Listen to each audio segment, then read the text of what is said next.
ಈ family entertainer ಸಿನಿಮಾಗಳಿಗೆ promotion ಅಂತ ಏನು ಬೇಕಾಗಿಲ್ಲ ಕಣ್ರಿ. ಯಾಕಂದರೆ ಅದರಲ್ಲಿ ಇರುವಂಥ ಕಂಟೆಂಟ್ ಚೆನ್ನಾಗಿದ್ರೆ ಸಾಕು, ಡೆಫಿನೆಟ್ಲಿ ಆ ಸಿನಿಮಾ ವರ್ಕ್ ಆಗುತ್ತೆ. ಈಗ ತಾನೇ ನಾನು ಜಿ.ವಿ. ಪ್ರಕಾಶ್ ಅವರು ಮೈನ್ ಲೀಡ್ರಲ್ಲಿ ಆ್ಯಕ್ಟ್ ಮಾಡಿರುವಂಥ ಹ್ಯಾಪಿ ರಾಜ್ ಸಿನಿಮಾನ ಅಮೆಝಾನ್ ಪ್ರೈಮ್ನಲ್ಲಿ ಕನ್ನಡ ಭಾಷೆಯಲ್ಲೇ ನೋಡ್ಕೊಂಬಂದೆ ಕಣ್ರಿ. ಬನ್ನಿ ಹಾಗಾದರೆ ಈ ಸಿನಿಮಾದಲ್ಲಿ ನನಗೆ ಏನೆಲ್ಲ ವರ್ಕ್ ಆಯಿತು, ಏನೆಲ್ಲ ವರ್ಕ್ ಆಗಿಲ್ಲ ಅಂತ ಕಂಪ್ಲೀಟ್ ಆಗಿ ಈ ವಿಡಿಯೋದಲ್ಲಿ ನೋಡುವ. ಫಸ್ಟ್ ಆಫ್ ಆಲ್ ಸಿನಿಮಾದ ಸ್ಟೋರಿ ಏನು ಅಂದರೆ, ಸಿನಿಮಾದ ಹೀರೋ ಆದಂಥ ರಾಜ್ಗೆ ಅವನ ಅಪ್ಪನಿಂದ ತುಂಬಾ ತೊಂದರೆಗಳು ಬರ್ತಾ ಇರುತ್ತೆ.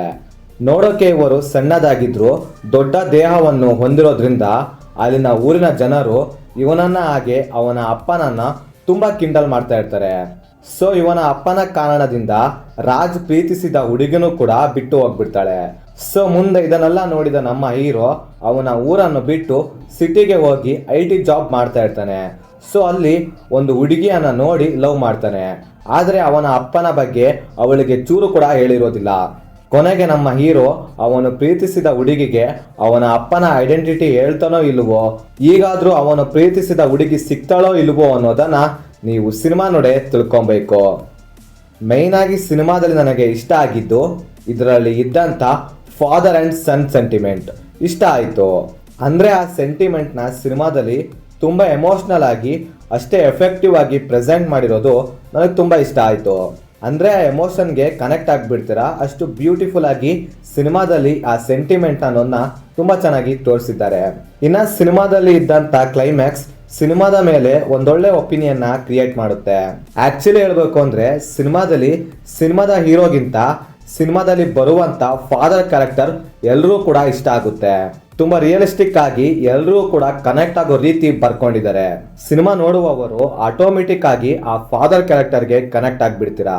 ಇನ್ನು ಸಿನಿಮಾದಲ್ಲಿರುವಂಥ ಎಮೋಷನ್ ಒಂದು ಮಟ್ಟಿಗೆ ವರ್ಕ್ ಆಯಿತು, ಆದರೆ ಸಿನಿಮಾದಲ್ಲಿರುವಂಥ ಲವ್ ಸ್ಟೋರಿ ಓಕೆ ಅನ್ನೋ ರೇಂಜ್ಗೆ ಇತ್ತು ಅಂತೀನಿ. ಹಾಗೆ ಸಿನಿಮಾದಲ್ಲಿರುವಂಥ ಕಾಮಿಡಿ ಆಗಿರ್ಬೋದು, ಬ್ಯಾಕ್ಗ್ರೌಂಡ್ ಸ್ಕೋರ್ ಹಾಗೆ ಸಾಂಗ್ಸ್ಗಳು ಡೀಸೆಂಟ್ ಆಗಿತ್ತು. ಅಂದರೆ ಕಾಮಿಡಿ ಸೀನ್ಸ್ಗಳೇನು ಸಿನಿಮಾದಲ್ಲಿ ಇದ್ದಾವೆ, ಯಾವುದು ಕೂಡ ಪ್ರಾಪರ್ ಆಗಿ ವರ್ಕ್ ಆಗಿಲ್ಲ ಅನ್ನೋದಕ್ಕಿಂತ ಯಾವುದು ಕೂಡ ನಗು ತರಿಸಿಲ್ಲ ಅಂತ ಅನ್ಬೋದು. ಇನ್ನು ಸಿನಿಮಾದ ನೆಗೆಟಿವ್ ವಿಷಯಕ್ಕೆ ಬರೋದಾದ್ರೆ, ಈ ರೀತಿ ಇರುವಂಥ ಸ್ಟೋರಿನ ನಾವು ತುಂಬ ಸಿನಿಮಾದಲ್ಲಿ ನೋಡಿದ್ದೀವಿ. ಸೊ ಆದ್ರಿಂದ ಈ ಸಿನಿಮಾದ ಸ್ಟೋರಿ ಎಲ್ಲರೂ ಕೂಡ ಕನೆಕ್ಟ್ ಆಗುತ್ತೆ ಅಂತ ಹೇಳೋಕ್ಕಾಗೋದಿಲ್ಲ. ಯಾಕಂದ್ರೆ ಸಿನಿಮಾದ ಸ್ಟೋರಿ ತುಂಬಾನೇ ಗ್ರೌಂಡೆಡ್ ಆಗಿರೋದಲ್ಲದೆ ಪ್ರೆಡಿಕ್ಟೇಬಲ್ ಆಗಿರುತ್ತೆ. ಸಿನಿಮಾದ ಸ್ಟೋರಿ ಮುಂದೆ ಏನಾಗುತ್ತೆ ಅಂತ ಆರಾಮಾಗಿ ಗೆಸ್ ಮಾಡ್ಬೋದು. ಇನ್ನು ಓವರಾಲ್ ಆಗಿ ಸಿನಿಮಾ ಹೇಗುಂಟು ಅಂತ ಹೇಳೋದಾದ್ರೆ, ನೀವೇನಾದ್ರೂ ಒಂದೊಳ್ಳೆ ಡೀಸೆಂಟ್ ಆಗಿರುವಂಥ ಫ್ಯಾಮಿಲಿ ಎಂಟರ್ಟೈನರ್ ಸಿನಿಮಾನ ನೋಡ್ಬೇಕು ಅನ್ಕೊಂಡಿದ್ರೆ ಈ ಸಿನಿಮಾನ ಒಂದ್ಸರಿ ಟ್ರೈ ಮಾಡಿ ನೋಡಿ, ಇಷ್ಟ ಆದ್ರೂ ಆಗ್ಬಹುದು ಅಂತೀನಿ. ಇನ್ನು ನನ್ನ ಪ್ರಕಾರ ಹೇಳೋದಾದ್ರೆ ಇದೊಂದು ಡೀಸೆಂಟ್ ಆಗಿರುವಂಥ ಎಬೋ ಆವ್ರೇಜ್ ಸಿನಿಮಾ ಅಂತೀನಿ. ಸೊ ಇದಾಗಿತ್ತು ಫ್ರೆಂಡ್ಸ್, ನಾನು ಈ ಸಿನಿಮಾ ನೋಡಿದಾದ್ಮೇಲೆ ನನಗನ್ಸಿದಂಥ ಒಪಿನಿಯನ್. ನೀವೇನಾದರೂ ಆಲ್ರೆಡಿ ಸಿನಿಮಾ ನೋಡಿದರೆ ನಿಮಗೇನು ಅನ್ನಿಸ್ತು ಅಂತ ಕೆಳಗಡೆ ಕಮೆಂಟ್ ಮಾಡಿ ತಿಳಿಸಿ. ಮತ್ತೆ ಬೇರೆ ವಿಡಿಯೋದೊಂದಿಗೆ ಆದಷ್ಟು ಬೇಗ ಸಿಗುವ. Bye friends.